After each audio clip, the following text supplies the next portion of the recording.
ओम साईराम। आजिर साई संदेश रे बाबा कहते मोर प्रिय संतान तुमर जहाँ भी दरकार हम सब मत कह संतान मु तुमर इच्छा को निश्चय पूर्ण करी कहीं तुम्हें तुम जीवन रे बहुत कष्ट सहीच आ सब बेले मो ऊपर भरोसा रखीच एमिति कि तुम जीवन रे आ किछि भी नथिला बंचिबा पई किंतु तापरे भी तुम्हें मो ऊपर भरोसा विश्वास रखिथिल संतान से दिन ठू मु तुम पाखरे ऋणी हो सारी मु सब बेले तुमको रक्षा करी संतान कहीं एते धैर्यवान मनीष मु संसार रे देखिनी संतान पाटी न खोली चुपचाप सबू तुम्हें सहीच संतान मु निज आखिरे सबू देखी से लगी मु तुमको बहुत भल पाए संतान तुम्हें खाली अलसुआ न हो तुमर कर्म को ठीक भाव कर पूजा पाठ कर मंत्र जप कर देखिब बहुत जल्दी तुम जीवन में सुखर दिन पड़ी आसो संतान मो आशीर्वाद सब बेले तुम ऊपर अच्छी संतान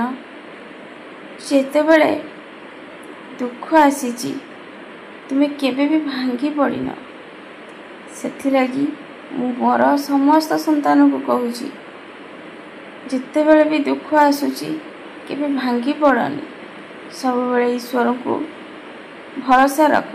ईश्वर को डाक आ सब बेले मन रे विश्वास रख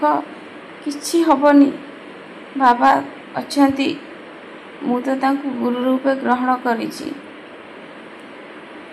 बाबा केबे भी तो संतान को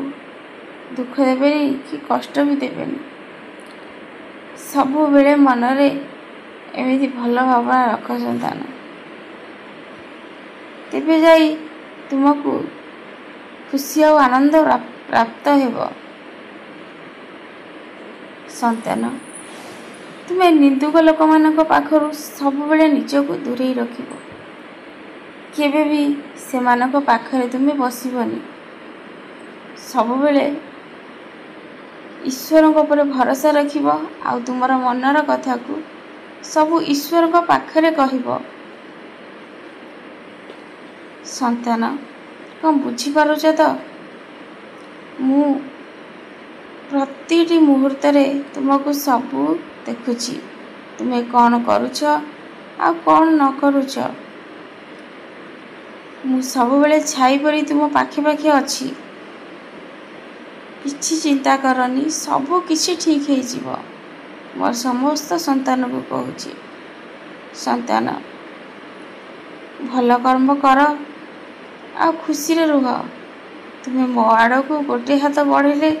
मु तुम पाखक 100 हाथ बढ़ेबी मु सब बेले तुम पाखे अच्छी यही कथा को मन भितर सब बेले विश्वास रख